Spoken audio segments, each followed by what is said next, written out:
I'm taking a relatively well-known Western fairy tale known as Rumpelstiltskin, and I'm taking that story about which centers on the power of names and finding out names and names having control over other people or having agency and all of these kind of things, and then putting a modern spin on it in the terms of something like colonization, which is inherently an erasure of names, an erasure of history, an erasure of identity. It's one thing to write a story, it's another to reclaim the language of who we are. The Unnamed isn't just a retelling, it's a reckoning. And before it's released to the world, we get to witness its becoming. You're listening to Seriously Sara, where stories remind us who we are and where we're going. Today's episode.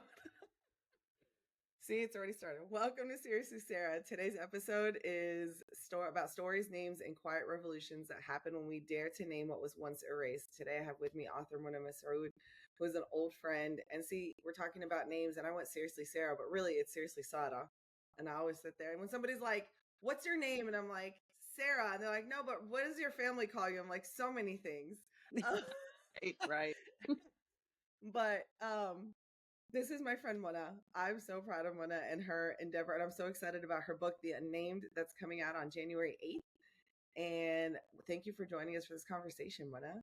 Oh, thanks so much, man. I'm so happy to be here with you right now. And yeah, I'm ready to talk about the unnamed. I'm ready to talk about whatever soul stories that come up from talking about this book. I'm just excited to talk to you. That's the other part.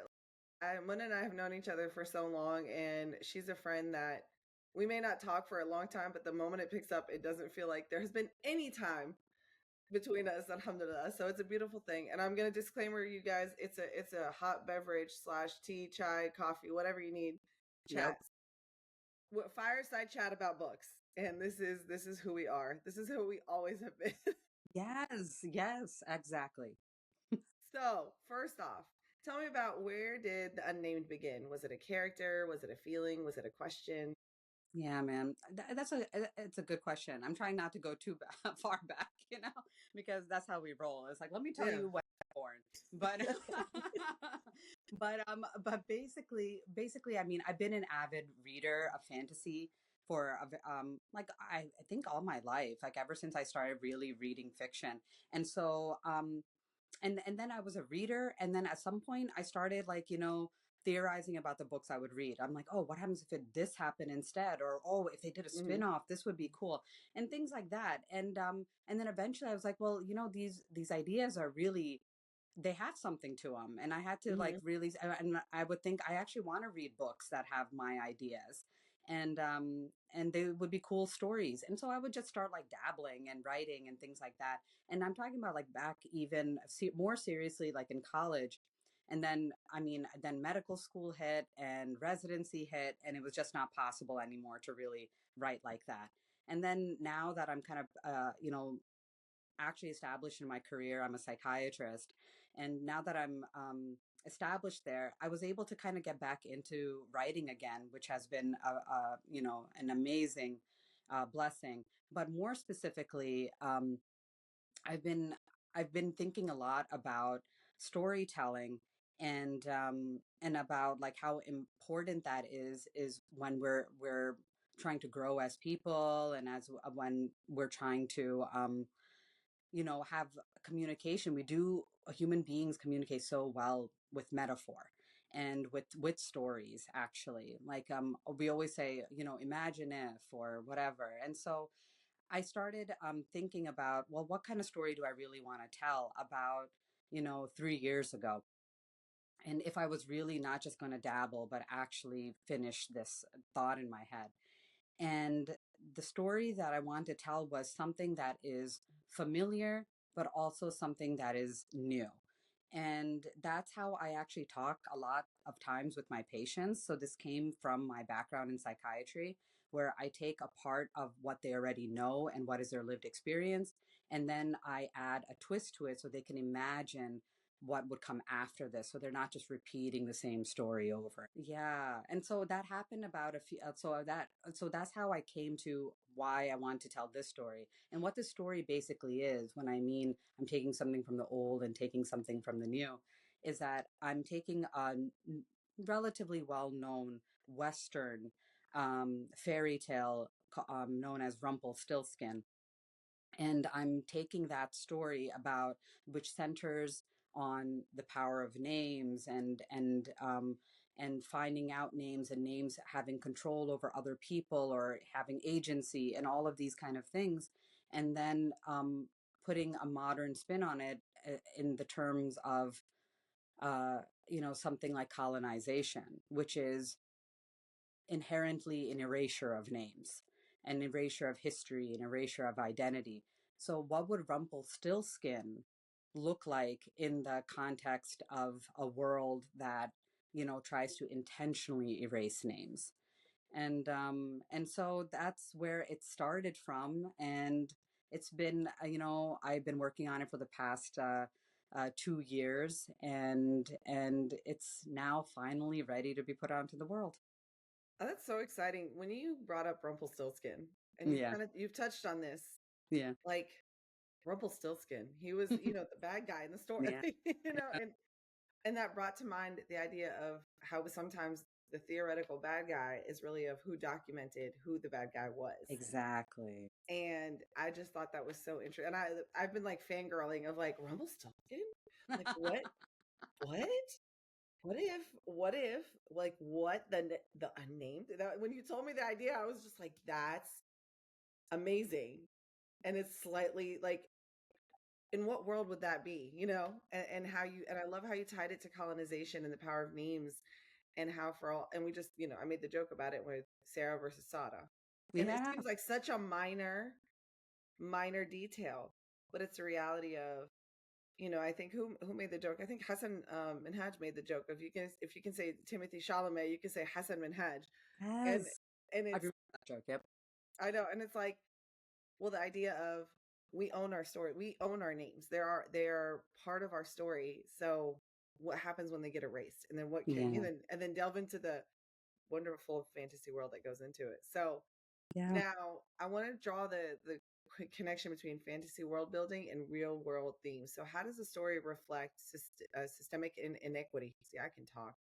Inequity and erasure in our world. How does that reflect it? And then how do you approach building a fantasy society that feels real? Like that. Yeah. Yeah. But No, I no. know, and I know you, so I like, to me it's like, oh, that makes sense. But how did you build that?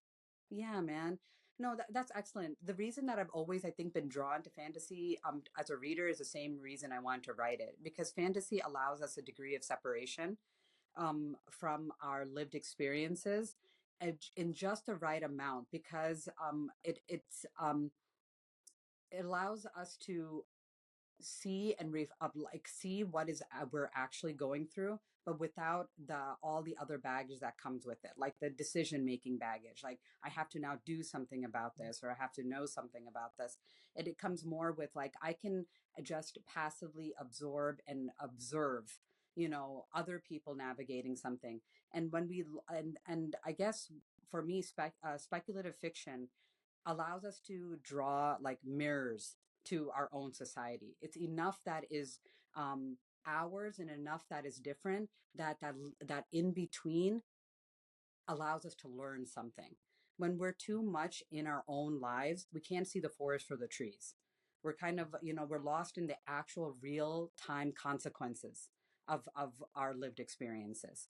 And so, but when we see fiction, and what the beauty again of storytelling, especially fantasy and speculative fiction, is that one degree where there's something familiar, but there's also something vastly different, allows you to be more in tune with like your actual lives than actually being in it, if that makes sense. So kind of like being an observer, but Yeah. also like almost like an out of body experience where you're still in it, but you're Yeah. not in it. You're kind of looking, you're Yeah. like, oh, here are the players at hand.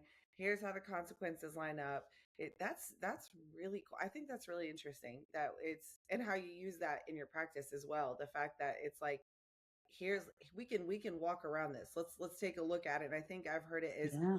view your story in third person. Yes, I 100%. I had a therapist one time. She goes, look at your story, write your story, but not I. Take it and put it in the third person as Sarah.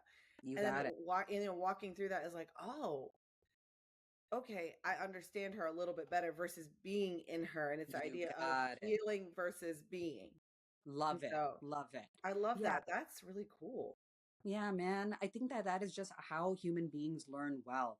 I think we really can get, because we don't have, like, even if we're aware of the consequences of characters and of plot and of story, they are not, we are not the ones who are having to pay the consequences for it. Hmm. So Hmm. it allows us to get the lesson and to get the, understand what we may be going through without having the high stakes of living it. And you're right, that's exactly why in therapy we often do that.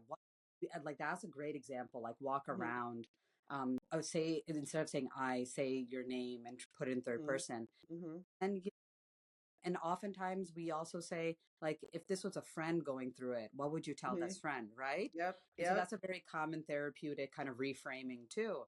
Yeah. But there's something in that, because human beings, like, we can do this amazing thing of, like, putting us in, ourselves in different headspaces in order to problem solve. And I think Hmm. storytelling is a natural way of putting us into that headspace. I think that's really important because the idea of visualizing the story versus being because we can't see us.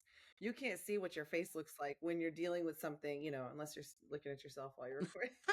Constantly. Right. Constantly. But the reality is like you see every because we've learned, there's some of us that have learned to pay attention to every little cue around us to keep ourselves safe. But what is it internal to us that's occurring? And it's the idea of I am sad or I feel sad.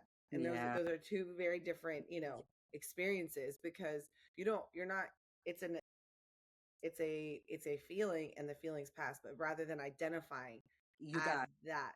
And so I think that that's so cool and yeah. how you've taken what is typically seen as scientific and professional and all this, but made it into a fantasy experience. And that just goes to show like authorship and stories aren't just limited to the idea of, oh, this is outside of this realm. We always talk about STEM and humanities. They're not that separated. And I Yes. love when people are like, oh, I'm like, no, no, no, no. They're intertwined. You need both Yep. because 100%. if you don't have the creativity, you really can't explore the science or the math No. or No.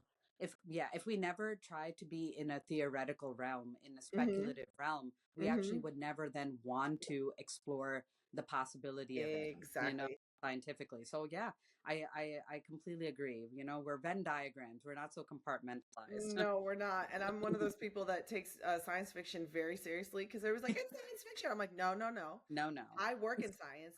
That is eventually going to be science. Take the fiction Yeah. off. And they're like, what do you mean? I'm like, have you Yeah. seen the things that have come out? I was like, sans the flying cars. I'm really upset that we still have it. Like the Jetsons lied. We were supposed to have this by now. So true. But that's a reality. Yeah. So what parts of you, you know, well, there's a couple questions I have. There's what parts of you, your heritage or your lived experience, not just like what did you experience with this? Like what did you bring into this? What did you leave out? Kind of just what Yeah. brought you to this and the idea of the unnamed and Yeah. the value of names. The thing is, it's a few things, right? It's like you can't, like, even if, like you and I, were Mhm. you born in the United States too? Yeah. Yeah. Yeah. I Yeah. was born in Yeah. our hometown. Really? Yes. Girl. But anyway, but yeah, I mean, I was born in Ohio, so not too far. But Yeah, anyway, but exactly. yeah, like we were born and raised in this country, right? And so it's like, but both of us have, um, we both are carry the baggage of our immigrant Mhm. past, of our ancestors, which aren't that much of ancestors. We're really first generation. And so this is even closer to home than a lot of people who've had immigration to this country. And so, but here's the thing about me personally. and I know you too, is that, we like the idea of colonization is not some, um, vague, Mm-hmm. theoretical concept we read in Yep. books. We Yep. have still family who have been under colonial rule and have been affected by colonial policy. And so these things are not just like, oh, this was something that was done in the past and now we have to all Mm-hmm. get over it. Mm-hmm. As much as some people would love for that to happen. It's just not, you can't escape that. Like so my parents are from India, and they got their they the colonization by the British Empire ended in India in 1947. So it hasn't been, honestly, that long. My grandparents have lived during that time, and so and then they lived through the revolution of it. They've been living through the changes and autonomy and independence of it, which are, there's so much to that, as we know. Like, you can't just it just doesn't stop like right Mm-hmm. after that. There's so much more influence Mm-hmm. of colonization Mm-hmm. beyond the actual presence of the colonizer. Mm-hmm. So anyway, and so knowing that and hearing these stories, and um and still seeing the kind of the insidious outcomes of colonization amongst my own family, Mm-hmm. it was something that never really like leaves me. I were it's so when I was thinking about writing this book, it wasn't that far of a concept. It wasn't just like, oh, I'm interested in this and this has just been a passion of mine Mm-hmm. to study. This was actually coming from a lived experience. And I think that's the part that was so intriguing to me, because you're talking about British colonialism, how people are like, "Oh, it was so long ago," and you said, I remember my grandfather, Ali Hamo. I sat and asked him, and I said, "What was it like growing up in Palestine? Like, where?" And he was like, "Oh," and I still remember this story, and he was telling me how he got into a fight with Yeah, the British and yeah, soldiers. He was young, and he got chased home. He got in trouble with, my great grandfather. Ali Hamo got, yeah. was like, he got in trouble, and then he goes, and my grandfather goes, this bump on my back? I'm like, yeah. He's like, that's where I got beat, because your great Oh my grandfather had to God. hold off the soldiers, and then I got in trouble for, and I laughed, because I'm like, that's not funny. Also, that fact that you're in your like early 90s talking about, this bump on my back, that's when your great grandfather got mad at me, and because this British soldier, like, I was like, this is circa like 19, Yes, 35, 1940, yes, and then I'm like, it's not that far, far gone. yeah, And that's when when we talk about our history, my families are refugees from Palestine, yes. and it's like, we haven't actually seen the full effect of what it has, generationally, what that does, what it, in our bodies, our epigenetics. We haven't seen. You got I it. have I have so many theories about what it's done to our bodies, but that's a whole nother No, 100, yeah, conversation. the whole nother conversation. Agreed. So do I. I feel like it has actually altered our genetic makeup in so many ways. And yes, that's definitely an interesting conversation for another time. But we can yeah, go on for days about that one. yes, girl. But you bring up a really, really important point, which is the generational trauma of it. And I think that what I want to explore in this book, and this is not a spoiler, guys, so don't worry about it. But but thematically, what I wanted to explore in this book was that colonization affects both people. Like, it affects the ones that you oppress, and it affects you Hmm. as a human being to be the Hmm. oppressor. And Hmm. I really wanted to drive that home, because it's not that it's not so, like, you cannot walk away from doing something like this with clean hands. And yeah. And that's actually really interesting that you bring that. I appreciate that you brought that up, because you triggered something in my head, that it's a hadith. I'm pretty Mm. sure it's hadith. Um and it was something like, I don't remember it specifically, but the idea that, like, when your brother, even, you should help your brother even when he's the Yes, the oppressor. oppressor. Yeah, and I'm like, and the question was like, but why? It's like, to prevent him from doing wrong. So even then, we're still held responsible. Like, don't allow somebody, even if like, love them, but like, be like, hey, hey, hey, Yeah. you're still doing the wrong thing, and because Yes. it's going to hurt you. And we always make the dua, Allah, like, forgive me for, like, save me from oppressing myself. Yes. Thank And you. when we're doing the thing that we're not supposed to do, that it's, at the end, it feels good at the moment, but in Yes. long term, it is going to hurt us over Yes. time. And Yes. And I think that that's such a critical thing, that it's not just the oppressed, the Yeah, oppressor is also oppressing themselves. they And we are. and we see this in PTSD. We see this in varieties of forms of PTSD. Yes. And you know, and this is where I have to put the caveat. It doesn't make it okay to do it. We're not. I want to make No. sure it's very clear, but it's the idea of understanding that even the one that is oppressing also has a baggage to carry, that you never walk away from it, Yeah. scot free. Yeah, and that is, and I really and thank you for saying that, because yes, PTSD is very interesting in that way too, because even clinically in my own practice, I see war veterans, Hmm. and I mean, not that's not exclusively who I see, but I do have Hmm. many of them, Hmm. and for them, that is what we end up talking about. Like, I can't believe I did this, Hmm. and it's like, and it's having to live with that reality that this did happen and there's no going back, and what purpose was that, and is that who I am, and all it becomes honestly existential. And the thing Yeah. and the thing about this is that, and I love that you brought up that hadith, because I think that there is so much in that, which goes beyond just this is wrong or right, like things are just wrong or right, but is that we honestly, the like consequences of actions, especially towards others, just have so many layers, and so many Yeah. layers, that affect you as a human as well. And so this book basically is explores all of these different outcomes of oppression, and about erasure, and about claiming ignorance of it, or like I just didn't know, Hmm. those kind of things. Yeah. And it makes you sit with that, why those are not viable excuses, and that it's actually a responsibility for us, if we even say something like we didn't know, then that finger still has to point at us, that it was us that chose not to know. And so it's a lot of, so those are like bigger themes in this book that these characters have to grapple with.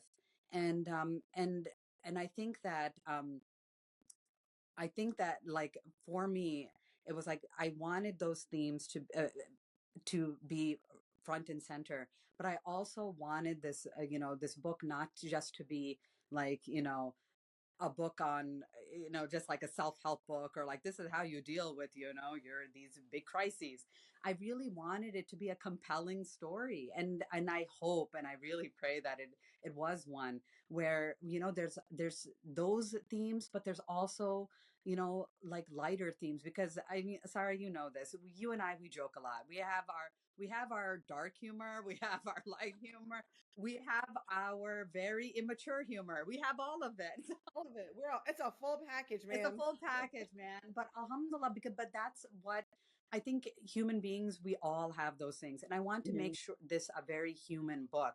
Like, yes, we're exploring deep themes, but I have the light moments. I have characters being, human, and being themselves, and being, and having low stakes interactions too.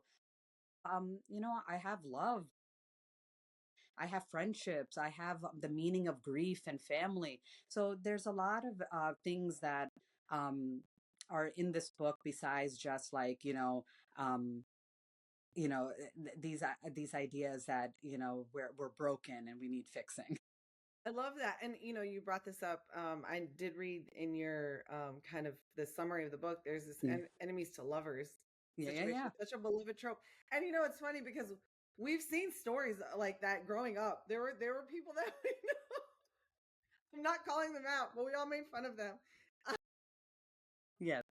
How did you make how did you make it feel fresh and ethical in a story with political stakes? Like how does that work? Because sometimes it and we've seen the story of like the hijabi and the guy that's like the enemy, and she's like, I'll take off my hijab for you, and it's like Heck no. freedom.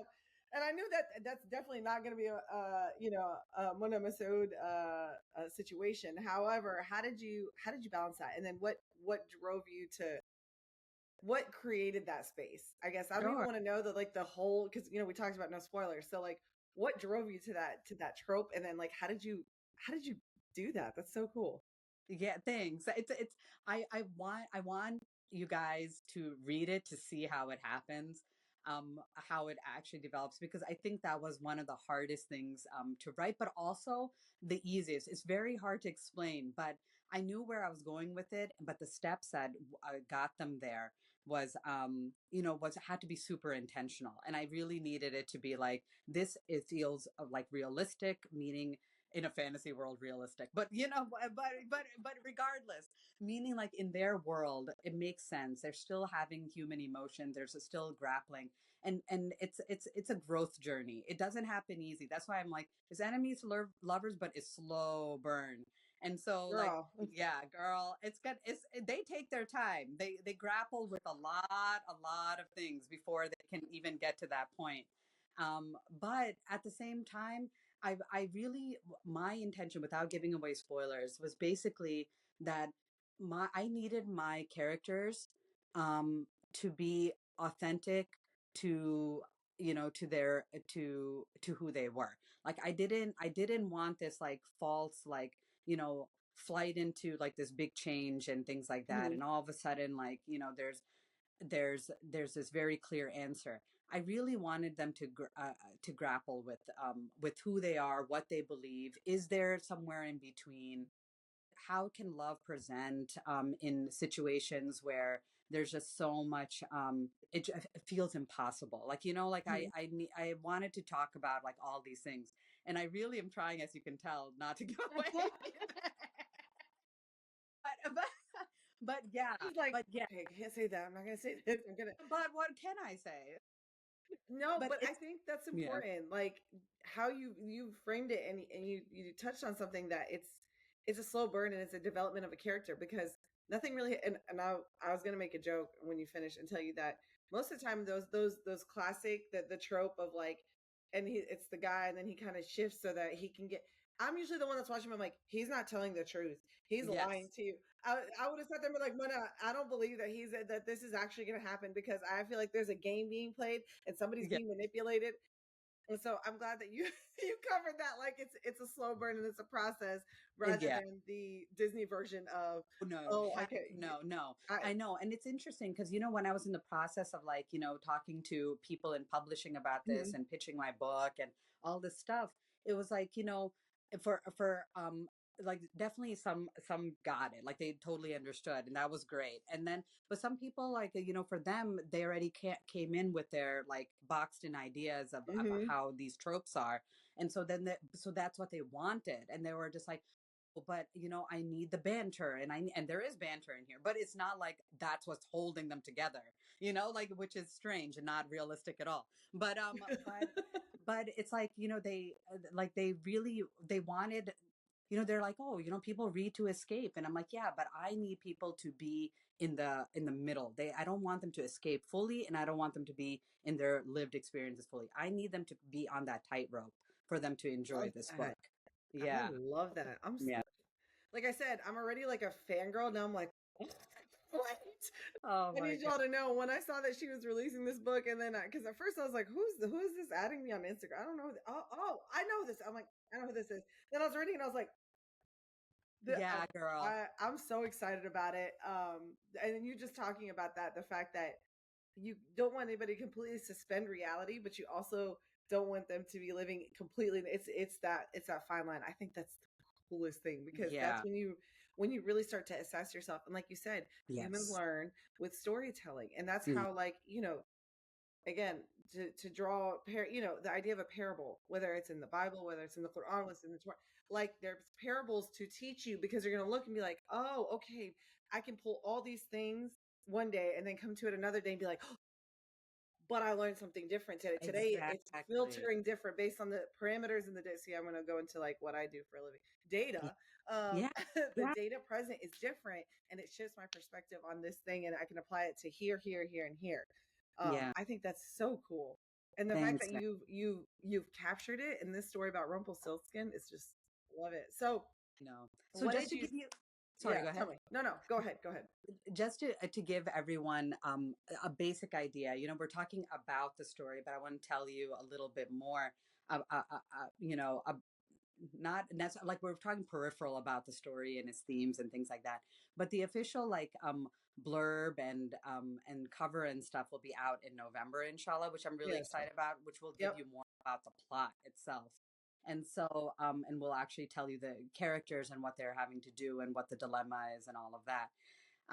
But you know, basically it's like but what I was gonna say is about like this with the whole Rumpelstiltskin aspect of things. You're right. Just to cover on something you said earlier about the enemy, like he's you can't, you know, he's the bad guy Yeah. essentially. All this, but yes, and so the whole point of retellings, as I see them now, is not to just reiterate the same story again, Hmm. but to do exactly what you were saying, which is, you know, that the people who win tell the stories, you know? And so it's like, who is bad? Who is good? What does that even mean? What are motivations? What drives people to do what they do? And could there ever be justification? I want people to sit with those things just because I think sometimes what has happened in our formative years of fairy tales is that it has been so black and white, and there was an obvious like who you're rooting for and what you actually want.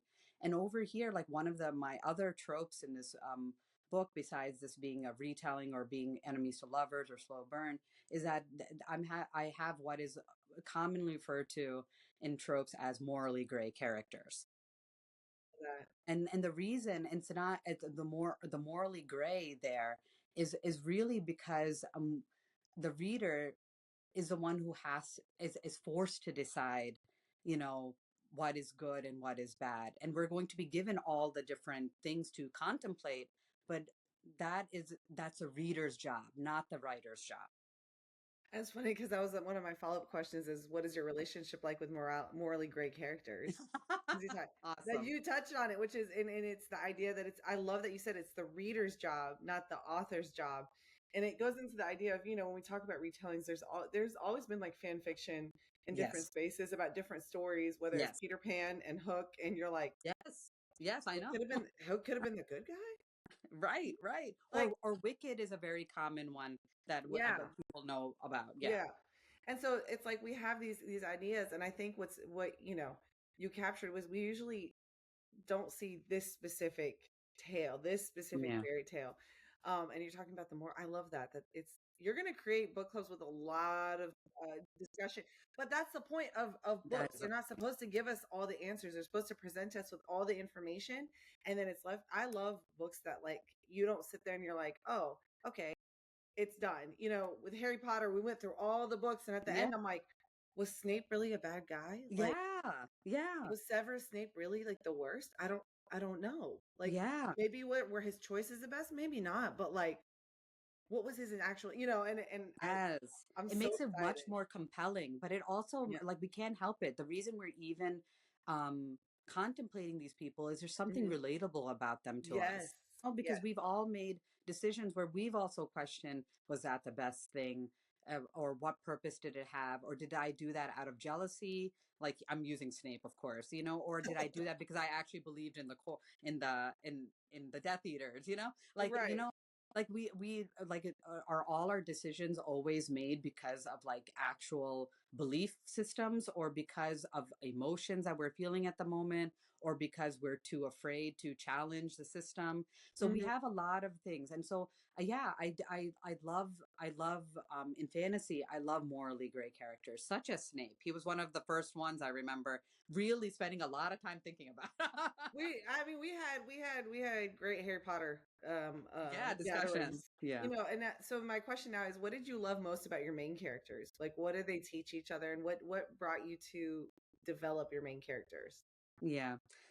I really wanted again, I really wanted flawed characters. I really did. And the reason is because again, not that is a better and more accurate representation of all of us. We are Hmm. imperfect human beings, and I think that when people think about fantasy, you know, and don't get me wrong, I love Tolkien's, like I love Lord of the Rings, I love all these things, but you know, but that being said, like the characters in there, like you know they're good. You know, like Mhm. they can do no wrong. Like, Mhm. it's they're very, very like they're almost saints. And Mhm. yes, fantasy, and especially like classic fantasy, definitely has that. Has a lot of that.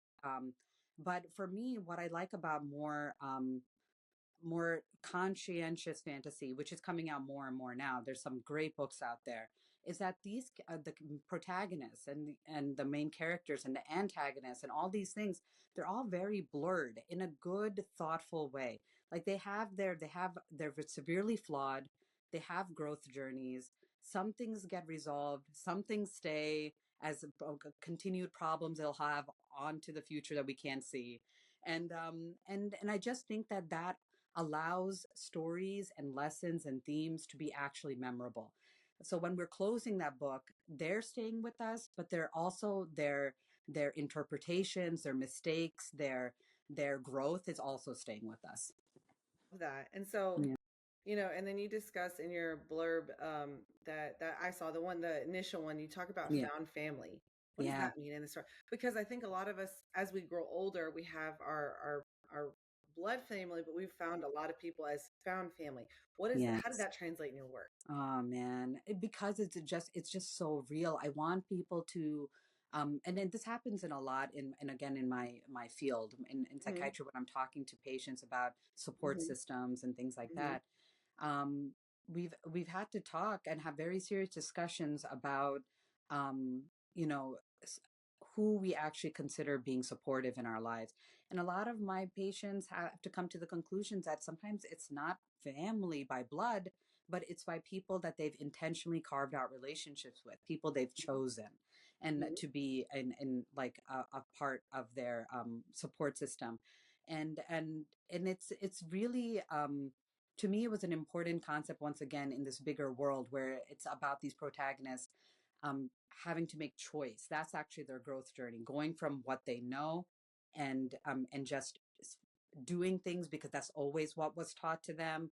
And it's almost like how we talk about in Islam in Jahiliyyah. It's like, oh, Hmm. why is Islam so bad? Because our forefathers never did this. And then Hmm. it's like, but that was their reasoning, and that was all Hmm. there was the reasoning. And so like are the people we're around, the people we're learning from, the people that we consider friends or family, are they just because by blood, by tribe, by Hmm. this, by that, or are they actually because we align in Hmm. our morals and ethics and our values? And I really wanted, once again, in this big story about the effects of colonization, which again is so much of especially from the people who oppress. It's this idea for them. There's so much idea of like they're part of something Hmm. that is like greater, and our forefathers and our legacy and our empire Hmm. and all of those kind of things. When I'm like, well, is that your like, are you choosing that, or is that something that you're just committing to because you were born into it? And so found family to me allows like my characters to again do this kind of very thoughtful questioning on who do I align with. That actually brings up a question for me. We talk about the idea of the question, even in this, I'm going to try not to take this off left field real quick. But the idea of somebody asking, were you born Muslim or did you come into Mm, Islam? And then it becomes if there's like an exclusive, like you were born, yeah. I was born into this, so it belongs to me. Therefore, you have to be allowed into the family. Yes. And it's gatekeeping at its best. You To me, got that's it. what I see. And I'm like, you right. And as you're talking, I'm like, wait, but we see Yep. this trope even in our own communities. You It's the got idea it. of, you don't look like me, you don't eat like me, or even your Islam doesn't look like mine, therefore you are not part of this crew, which Yeah. is untrue and on all accounts. Every level. Yeah. Like everything. There's not Yeah. even a part where you're like, well, and you're like, no, false, No. false, false, false, false, false, false, You false. got it. Um, and what does that do to our communities? And what does that do Yes. even in the context of even being American, where you and I grew up, we were born and raised here. We are American. I'm Yep. gonna be like as spicy apple pie because let's Yes, go girl. here. It's gonna have a little bit more cinnamon. Put that in there. Like I need it to be just a little. It's gotta have a little I bit of know, like flavor. something, something. Like my favorite, somebody's like, "Oh my God, you're so Southern." I'm like, "I'm Southern with some Arab spice on top I of know. it." I'm like, Please, yeah. I'm gonna have a little bit more flavor in there. But, you know, the idea is that like, but we spent, especially post 9/11, we spent a lot of our lives trying to justify that we belonged here and Yes. that we weren't excluded. And I think to some detriment, because now I'm in this state of my life was I don't have to prove to you that Yes. I belong here. I am from here. I am Like I from have, here. It's this is my reality. home. Yeah. My favorite, somebody's like, well, if things go south, where are you going to go? I was like, Here. this is home. Like, Yeah. I'm here. Yeah. I'm We're here. going to talk about this. Like, I know. and so I think that that's such a critical foundation of the fact that you're talking about found family and how it can extend into so many other parts of your life. It's not just and what does that do to us? And, you know, and the idea of, oh, I didn't know. Yeah. And that's not an excuse to kind of tap out of a conversation. And then you find people that, you know, you align with and that you find safety in that may not Yes. be related to you, even though theoretically in the way that we have been, you know, programmed, that should be the way it is. But Yeah, I know. I that know. can be the biggest test sometimes. It is. It is. And I love that you brought it within communities too, that it's not just, outside of shared identity. I do think it is, and it's an ongoing thing for Muslims that we do struggle with that. Like we've struggled to do exactly what our faith asks us to do, that our prophets some asked us to do, you know? And so yeah, absolutely. And so I think found family has been always one of the what a crucial aspect for me in character growth is that we can't be completely, and also as a psychiatrist, we can't be completely self-reliant. Mm-hmm. Like Mm-hmm. human beings, we really can. Like independence is this, it can be very toxic at times, and and because human beings, we live in communities, we live in societies, we're like pack animal, we're not we don't No, we're live on our. not. And so for us to so for us to actually do that on our own and just be like the hero in the story, and just take all that growth and say that it's all because of me, that is unrealistic to me. And it's also just harmful. It's a harmful trope. Mm-hmm. And so I think there is, and I think fantasy unfortunately can get stuck with that sometimes, where it has this like, a conquering hero or heroine kind of Mm-hmm. trope. Mm-hmm. And really, it's not just you, man. You didn't do this on your own. Credit where credit's due. So Yeah. Yeah, yeah. and that's, and you bring that up, that the idea that, you know, the hyper individualism and Yes. how it actually hurts us more than, because we need other, We we are need. not, and the pandemic really, Yes. yes, the pandemic real, and I remember it was, at first it was like, okay, this is cool, and then it was like, Yeah. even me who's one of those like, I like being around people, but then I have a limit and I need Me to, too. you know, and it was like, okay, I hit my limit of being alone, you know, in this quiet, in this house with these kids, and you know, I, I need something else. Like Yeah. this is too much. And Yeah. we saw what happened with people's, you know, and then the development of online communities, because being alone is not the way that we were built. Yeah. Yeah, we really don't. And I don't want to encourage that for anyone. And I don't want to call it heroic. I don't Yeah. want that to become an idea, even in fiction. So I really thank you for bringing that up. For me, that was one of my favorite actually things to write, was having like an ensemble, a cast that actually is not just there for a comic relief or for plot points, but actually essential to the growth of my characters. I love that. And I think that's really important, because I think it relies back on, and I hope it, you know, triggers somebody to think, I need people around me. Like, I don't want, Yeah. you know, and the idea of capitalism and individualism, and that's a whole nother conversation, but they Yeah. teach us to compete when there's plenty to go around. And there's something that I have learned in the past, I'd say that I've known, but I didn't really quite understand until maybe the past year, where it's like, there's no limit. There's Yeah. room for everyone. The world is not Everyone. that small. I So, know. you know, and it's the idea of, you will have your audience. There's, you know, there's what, almost 8 billion people. Yeah. There's enough to go around. Like there's enough, you'll There have your really audience, is. and you know, somebody might get millions of views and you might get another million of views, and they may not be the same people at all. You may not have Yes. any overlap or whatever it is that you're doing. And so it's this idea, and I love that you've developed this system of you need all the characters in your life, even the idea of bad experiences, you still need them Yeah, to you be able still to need develop. them. And so it's not always Yeah. going to be like flowers and cupcakes. I love Yeah. cupcakes, but you know. Yeah, you know. Um, but so hold on one second. That part's gonna have to get cut out. Totally fine. It's life. That I'm was hearing my kids getting antsy out there too, and I'm like, yeah.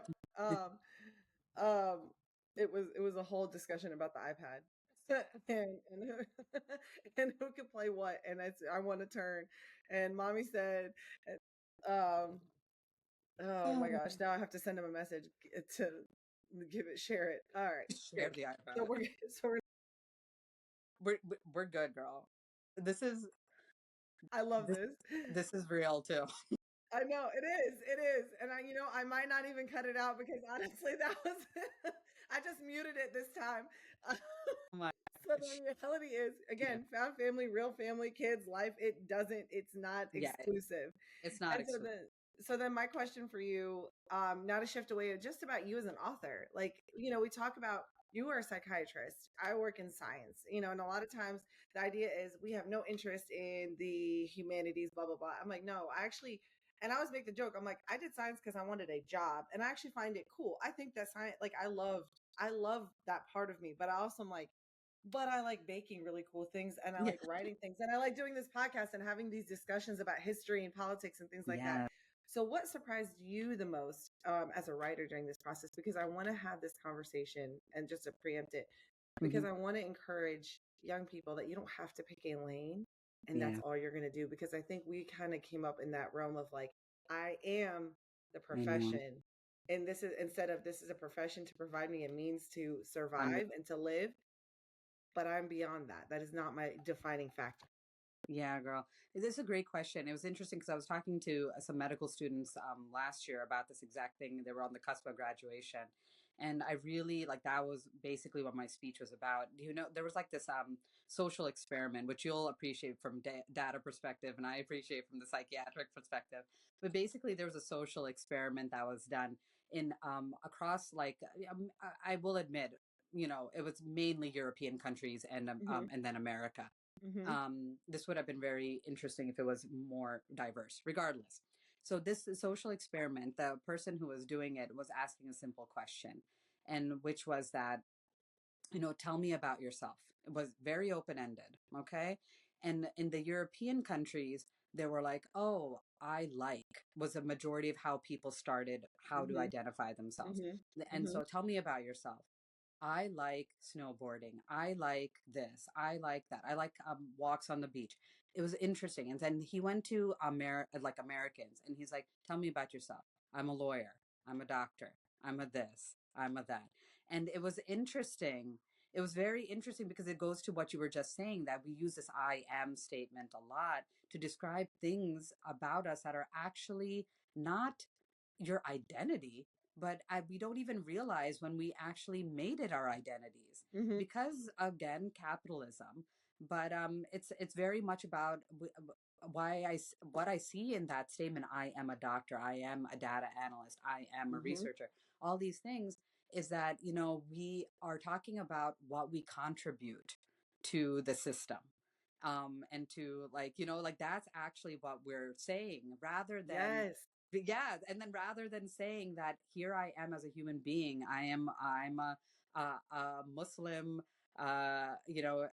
hijabi writer that really loves to bake and make off the cuff jokes, like weird things, like like No, but that's what yeah. you were saying. You're right. And I think one time I had a workshop and we were asked to and it was not a workshop or anything, there was nothing attached to it. It was something I attended and it was tell me about yourself.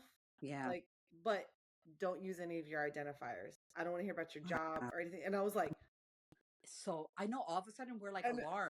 yeah, Yeah, I was like, how do I I like making yes, stupid jokes. Like they're not stupid. I mean, now I've learned how to like stay away from, because we yeah, subtly identify ourselves and we yes, subtly say things about ourselves. And it's like, but what you speak to yourself is what you believe is true to yourself. you got And it. and that was, so going back to your Yeah. question, like, like, what is this about, and how can we, like, help our, like, undo this harm that we've essentially done to ourselves by drinking the Kool-Aid about like identifying ourselves in terms of what we contribute instead of who we are. Hmm. And I think that th- that was one of the reasons, like, when I realized that yes, I do actually really enjoy my work. I do find fulfillment in it. But is this all I am? And I just wanted to keep challenging myself to see myself more fully. And I think that's where it started. Like, I'm like, who, like, what are all the parts of me? Can I hold space for all the parts of me, value all the parts of me? And can that help me, feel better? Can that help me, exist uh, in this world in more authentically? And Yeah. I want to encourage, especially talk a lot about the younger generation, which I'm actually very proud of Hmm. Gen Z in a lot Hmm. of ways. I really Yes. am. I think that I think what would alarm a lot of the older generations, including millennials, is how authentic that they were willing to be, and Full on. unapologetically, Yes. Yes. we're apologetically authentic. Because wait, you have a younger sibling that's in that, Yes. and they're so as do I. Do you know that I've called my I'm like, hey, listen, I respect the fact that you do ABC, like you don't care. How'd you Yeah. do that? How'd And you, he yeah. couldn't stop it, and he was like, that's funny, and I'm like, no, but But really though. but really though, because like I taught you how to do like Legos and things like that, but also, how'd you become this way? Yeah. how did how did you how and but I think it goes back to even the idea of even being parented differently, because by the Yes. time they get to that point, it's not it's you're being almost parented by your siblings just as much as you are by your parents, and there's not that control factor, and and it's that's a whole It's a conversation, whole nother honestly, conversation. but But it's critical. it is critical, dude. And I admire that about them. And that just goes to show you, again, we can learn from so many different people. We don't have to Mhm. be like this hierarchical, like, I'm older, so Yes. I'm the only holder of wisdom and all of these kind of things. Like, I'm learning from them to be that way. I'm hoping, like, I have more authentic conversations than I ever had with my own parents, which has been Yes. different because that just was never the relationship. And it's been like, okay, so speaking of this full circle moment of, like, one of the themes and the issues I explore in this book is about generational trauma, Mhm. for both the oppressor and the oppressed. Is Mhm. that is the same thing that we can talk about in a micro scale, which is Mhm. where we're carrying the baggage of older generations and we're Mhm. seeing the newer generations. Are we able to learn from all of this and Mhm. not just wait for our lives to end, but actually Mhm. actively, evolve it? And Yeah. so, yeah, and I think it is possible. And I encourage my readers to do this because I think that there's not a linear growth journey for my characters. They have starts, they have stops, they go backwards a little bit, they go frontwards. We love us a real growth Yeah, a it's real growth yeah, journey. and exactly, but it's still a growth journey because you do still grow. And I don't want people to fear the step backs that inevitably happen for all of us when we're Yeah. trying something new, Yeah. and I think that that is very to your question. I think that that is just a part of something that I really um, thought it was important for me because I'm trying to practice what I preach. I'm living it. Like, I'm trying this very Mhm. brand new thing. My whole life I was told, go to school, then you go to graduate school, then you become the profession, and then you have succeeded. As if it Mhm. was so linear. But I really want my readers and just my community to know that linearity is not what makes people successful. Mhm. We have to be ready to understand different things in our lives, and then we're ready to explore them at any given time. I'm technically old for being a debut author, believe it or not. Like, I'm almost 40, and it's and debut authors are generally in their 20s. And so, but I would have this never is, known. yeah, man, but it's so that's what I found out when I was in, like, starting out this whole publishing Mhm. journey. But you know what? this is when I was ready to tell this story. This is when I had the insights to be able to tell. Yeah. Yeah. And I Yeah, think that's such a you touched on so many critical points, and that nothing is ever linear in this life. You know, it's funny. I was literally just telling someone yesterday. I was like, there's nothing consistent and constant in our lives. Nothing. no, Not not one thing. I said the only thing that is consistent is Allah. I was like, that's it. yes, Allah subhanahu wa ta'ala. That is it. Not that, just Allah. That's it. God. There is not one thing that about our lives that is consistent, that is constant, that is going to be the same, cut and dry every day. I yeah, work in a world that we try to build systems to have a robust system that's going to, if you execute it as close as you can to what you did, it's going to come up with a similar product, but it's not going to be exactly the same every time. It's yes. impossible. It's It's impossible. impossible. And so But I'm I like, love that. I love embracing that instead of being yes, scared. because I love, it yeah. opens up the world. It It opens up opens, the world because now you're like, okay, I'll deal with what's in front of me and we'll yeah, see where it takes us. And exactly. we'll do the And then best that we're, we can. yeah, and then we're not afraid to try new things because just because we didn't start them when we were younger, or because of, Mhm. like, oh, Mhm. this is like, we can stop saying things like that. Oh, that's a young man's game, or that's a like a, Right. you know, only reserved for certain people. We can Mhm. really, I hope that we become less afraid is what one of my goals is, is that we become less afraid of trying. And I'll tell you, I definitely do have fear. I definitely have imposter syndrome. Those things that I'm trying to sit with and welcome them to the table and say that yes, of course you do, because this is what humans feel. But Mhm. courage is feeling those things and doing it anyway. Yep. And alhamdulillah. So we'll see Alhamdulillah. where this goes. I mean, okay, so that's going to lead me to one of my last questions for you is when you imagine the day it's finally on shelves, what are you picturing? Yeah. Because, Oh my we talk God. about visualizing, everybody Yeah. talks about visual, but it's real. When you start Yeah. to see it Yeah. and you see it, it happens. It may not look exactly like that, but you have the, what's the word? I don't want to say the motivation. It's the motivation, the discipline to just keep pushing through, especially when you feel like you're backtracking. You're like, no, no, no, but Yeah. I'm gonna get to that point. Inshallah, man. Inshallah. I think, oh man, it's so weird, right? Because I don't let myself get there. And I think you have a good point because I should. That's part of the thing that I need to continue to work on is to like, allow myself to imagine success. I still think that I struggle with like, oh, like, oh, you're imagining it and what happens if you get disappointed? You know, that weird feeling you get like, oh, I can't get ahead of myself. But I think that that is something I should start doing as a way of having a good opinion of Allah, to be honest. Yes. And Yeah. yeah, and to be like, you prayed about this, you asked him for this. He only even allowed you to ask for it because he wants to give it to you. You have to actually believe this. And so alhamdulillah, like, I think I will definitely cry. And so when I see it on shelves, I think I will be out of just gratitude, for Allah making this possible. But I also think that inshallah, I hope I'll be like, okay, inshallah, let there be more to come. Let this just be the first step in what in what's next. So I have hopes. I hope inshallah it will be good. And I also am telling myself that, you know even if this is not, because we artists and creatives, we all struggle with perfection. Like, the perfection is like this is literally impossible, first of all. But we all, Literally. literally impossible, like, literally, but we will still want it so bad. Yes, yes, yes. Yeah, you'd be like, but one more try. Yeah, but one more But, try.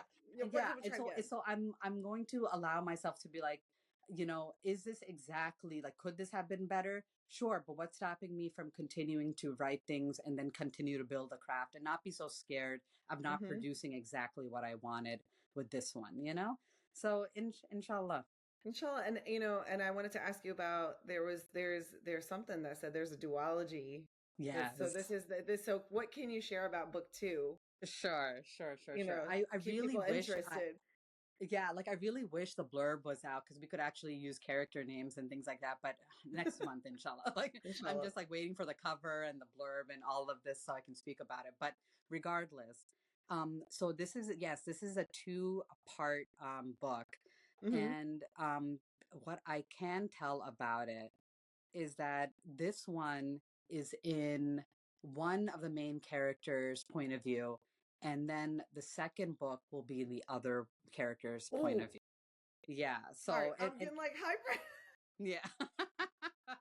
But it will be the continuation of the story. It won't be like the character saying the same story again. It'll be the Yeah. continuation of the story, but in another character's point of view, which I think will add a different type of robust internal world. I'm very much, as a psychiatrist, about the internal world of my characters, so it But I had to love be that. in first person. It could not be in Yeah. third. Yeah. No, and I love that because what it does is it puts us, like you said, in that balance of I'm part of this, but I'm not completely part of this. Yes. I'm still me, but I'm in living through this lens of somebody else, and it could help on the idea of understanding that sometimes we have to take a, you know, perception.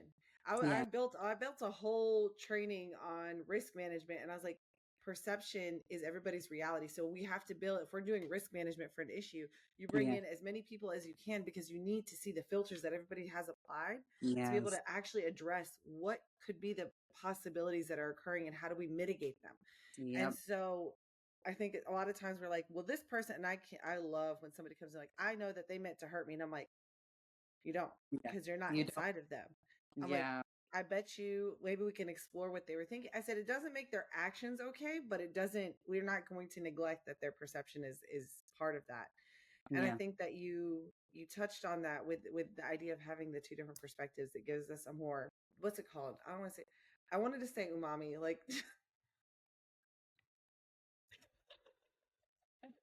a depth, like umami gives depth, like It does, it girl. gives depth. It's just Yes.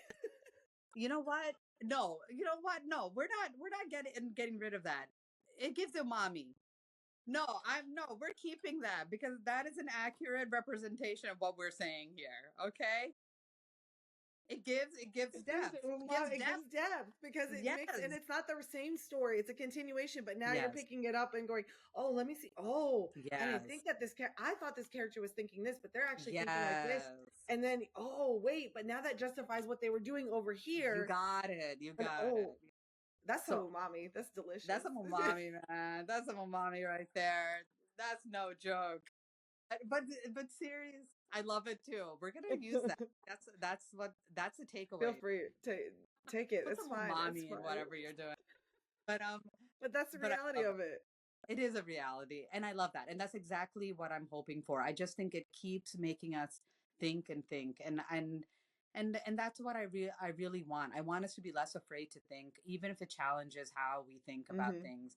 Mm-hmm. I think that it again understanding and seeing things from different perspectives. I think I, it may create discomfort, but discomfort is a good, it's the place where change begins. Mm-hmm. And so I'm looking forward to it. Yeah. And you touched on something that I was about to say. I said the only time we grow is when we're Yeah. uncomfortable. You got it. You got it. That's you don't, it's a muscle. It's a non-visible muscle that, I tell people whenever you're trying to change, it's you just have to keep practicing using that muscle. Yeah. And every time, and I talk about this, I did a triathlon. I've done Oh it three yeah. times. Yeah, yeah. And Yeah. swimming is like swimming was not. I was like, I'm going to swim this. I may not do it perfectly, but I'm going to get better each time I do this. And every time I'd sit at the edge of the pool, and I'm like, I don't want to do this. I I don't want know. to do this. I'm like, I'm scared. What if I can't? I'm like, okay, okay, just get in the water. It's just like a coaxing of like, okay, get in the water. Okay, you got in the water. All right, now swim one lap. Just do one lap. You can do it slow. It's okay. And it was Yes. the constant of like, I just have to work the muscle. And Yeah. whether it's with the podcast, I just have to keep working the Mm. muscle. It's going, hey, well, sending emails, whatever it is of, let me contact somebody and see if they'd be interested. And when somebody says yes, I'm like, It's amazing, right? Yeah. Yeah, for me it was like that too. It's like every time I would dread I can't I had countless revisions on this. As it happens, most authors will yeah, tell you this. yeah, That it's just like and like writing is rewriting essentially. yeah, And for me each time I would sit with the next revision, it would feel like it was like impossible. Like to do this in a better way, or like I'm just not good enough to do it, or yeah. this is just tiring. Like sometimes it would just be exhaustion. And Yeah. but then, like you were describing, like sitting on that edge, I would be sitting in front of my laptop going, ah, and then just seeing like how much I had to get through and revise. And but you know what? It's a muscle. And then the Mm-hmm. more you do it, the better you get at it. You know what you're catching, you know what you're doing. And Mm-hmm. then you're so proud, like at the end Mm-hmm. of it. You're just like, whoa, I did this, you know? Yeah, because when I Yeah. was in the triathlon in the water, and also on this like side funny note, my wetsuit decided to unzip halfway through, and I'm like, why does it feel weird? Like but you know what it's supposed to feel like. So I'm like, why Yeah. does this? And I was like, what?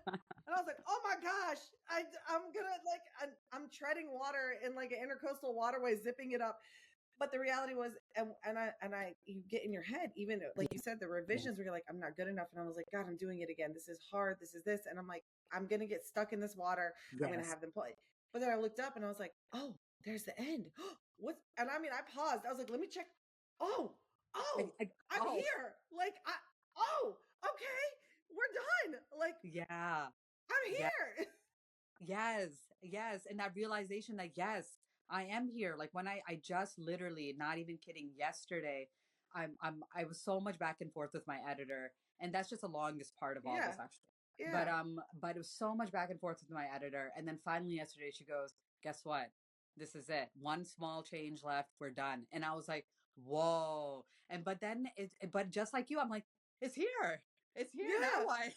You know? Right, right.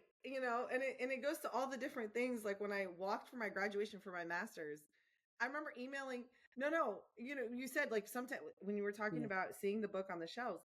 I Yeah. knew I was graduating. I'm getting all the emails, and I was like emailing the advice. I said, "Hey, are you I'm walking right? Like I just want to make. I already booked all my tickets, and I'm gonna be in Chicago. Like This is happening, right? I'm gonna get a diploma. Like they're gonna call my name, right? Like I just, my kids are prepped for this. Like, but it's the idea of like, I should have better trust of like, Yeah. everything is set up. Okay. It's Yeah. okay. It's still going to happen. But I love this for you. I really sincerely, Thank may you. Allah continue to bless you in this path and open it up Thank for you. you. And I don't think I've ever been this hype when I was like, what is gonna look? I was like, this makes so much sense.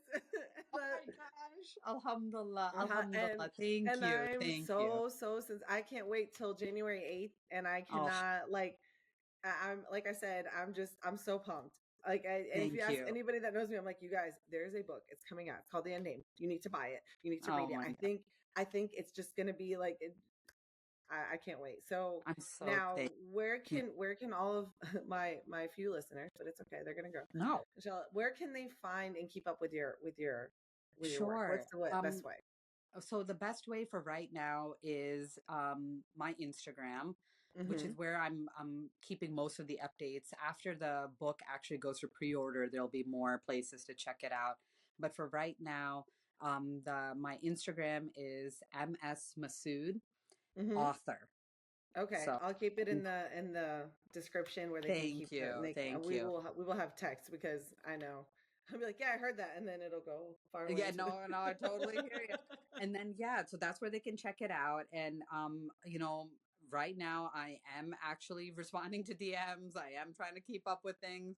And I'm proud of myself for being able to do that. And Yeah. so yeah, so I'm excited. I'm excited to share this world with everyone. I'm excited to have more conversations. I'm excited to see what readers found, because it's so amazing when, because I this had to go through beta reading, which is basically like Mm-hmm. a focus group of Mm-hmm. people who actually read this genre specifically, and so they can give you accurate feedback.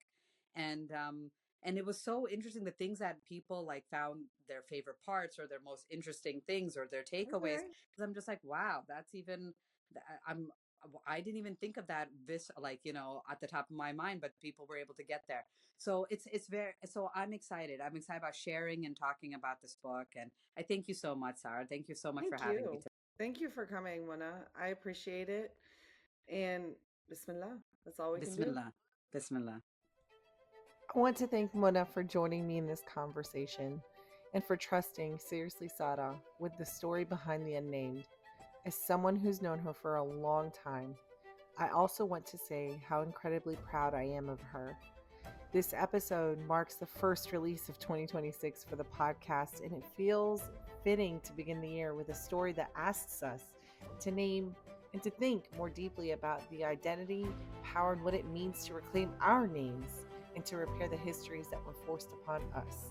The Unnamed is scheduled to be released on January 15th, and I truly cannot wait for all of you to read it. Be sure to follow Muna on Instagram at Masood Writes for updates and a closer look at the world she's building. Thank you for listening, and as always, stay curious, stay grounded, and I'll see you next time.